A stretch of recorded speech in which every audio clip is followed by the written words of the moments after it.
It always starts with a story, doesn't it? A whisper in a dark room, a dare between friends. For Katie and her friends, it was about a videotape, acoustic tape. You watch it, the phone rings, and a voice tells you, 7 days. 7 days later, you die. They laughed it off, of course. Just another urban legend. But then, 1 week to the minute after watching that tape, Katie was found dead. Her face was a frozen mask of pure, unadulterated terror. At Katisi's funeral, her aunt Rachel Claire, a journalist with a nose for a good story and an even stronger sense of family, overheard the whispers. The story of the tape. It sounded insane, but the look on Katie's face in her casket, that was real. Rachel's sister begged her to look into it, to find out what really happened to her daughter. So, Rachel's investigation began. She tracked down the cabin at Shelter Mountain, in where Katie and her friends had watched the tape. And there, on a dusty shelf of forgotten media, she found it. A plain black VHS cassette. No label, no markings. Anonymity that screamed danger. Back in her apartment, with her son Aiden asleep in the other room, Rachel's journalistic curiosity won out over her fear. She slid the tape into the VCR. The screen flickered to life. It wasn't a movie. It was a chaotic, nightmarish montage of disjointed images. A burning tree, a woman brushing her hair in a mirror, her reflection distorted, writhing maggots turning into human figures. A deep, dark well with a stone lid, and a single, haunting image of a white ring of light. As the static consumed the screen, the phone rang. Rachel's heart hammered against her ribs. She picked it up. A child's whisper echoed down the line, chilling her to the bone. 7 days. The countdown had begun. Rachel was now a part of the story, a player in a game with the highest stakes. She made a copy of the tape for her ex-boyfriend, Noah, a video analyst, hoping he could help decipher the bizarre imagery. Noah, a skeptic by nature, watched it. And then, his phone rang too. Now, they were both on the clock. They pored over the footage, frame by agonizing frame, trying to piece together the puzzle. The images were clues, a visual breadcrumb trail left by whatever malevolent force was behind the curse. The lighthouse, the horses, the woman in the mirror, they had to mean something. Their research led them to a remote, windswept place called Moscow Island and the story of Samara Morgan. Anna was a horse breeder who, after a series of tragic miscarriages, adopted a little girl named Samara. But Samara wasn't like other children. The horses on the Morgan ranch went mad, throwing themselves into the sea in a frenzy of terror whenever she was near. The townspeople whispered that Samara had strange abilities, that she could burn images into people's minds, driving them to insanity. Anna, tormented by these events, and the visions her daughter forced upon her, eventually began to unravel. The puzzle pieces were clicking into place. The woman in the mirror was Anna.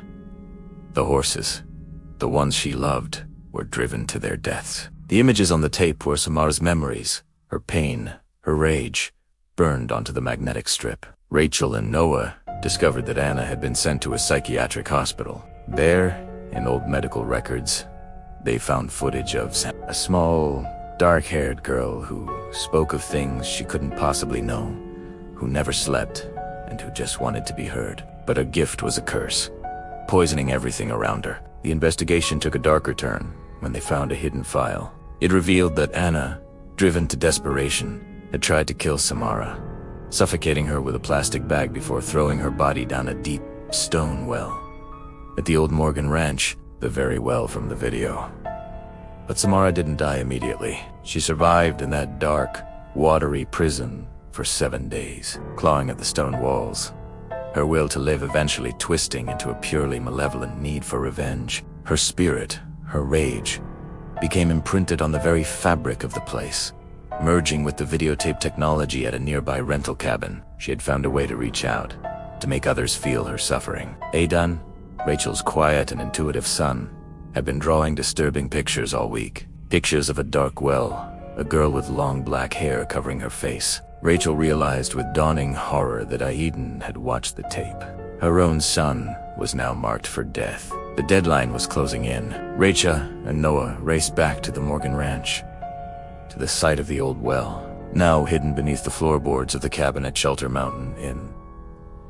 They believed that if they could find Samara's body and give her a proper burial, they could appease her spirit and break the curse. With only hours to spare, Noah lowered Rachel into the cold, dark well. The water was black and icy. As Rachel felt around in the murky depths, the lid of the well suddenly slid shut, plunging her into total darkness, mirroring Samara's own horrific end. Panic set in. Water began to flood the well.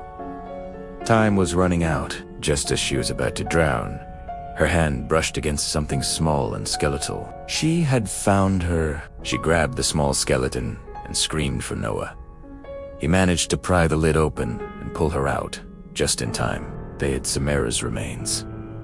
They thought they had won. They gave Samara a burial, laying her tormented body to rest. The 7-day deadline for Rachel passed. She was alive. The curse, it seemed, was broken. A wave of relief washed over her. But the next day, back in his apartment, Noah was confronted by a flickering TV screen. Water poured from it, and from the static, a figure emerged. Samara, waterlogged and vengeful, crawled out of the television. Her face, finally revealed, was a grotesque, water-wrinkled horror. Noah was frozen, not by fear, but by her power. His face twisted into the same mask of terror that had been on Katie's. He was dead. Rachel found him, and her relief turned to a cold dread. Why was she alive, but Noah was dead? What had she done differently? Then it hit her. The copy. She had made a copy of the tape and showed it to Noah. That's how the curse is passed on. It's not about appeasing Samara. It's about spreading her story, her pain. Samara doesn't want rest. She wants revenge. And the only way to save yourself is to make someone else watch, to create a new link in the chain of horror. The final, chilling realization dawned on Rachel as she looked at her son, Iaden. His 7 days were almost up. There was only one way to save him. Frantically, she grabbed the tape. She looked at Iaden, her voice shaking but firm. I need you to do something for me. We're going to make a copy. The cycle wouldn't end. It would just begin again, with a new victim. A new countdown. Samira's story must be told, over and over again. Because she just wants to be heard, and she will never, ever stop. Thanks for watching. If you enjoyed this dive into the darkness, don't forget to like and subscribe for more tailies that will keep you up at night.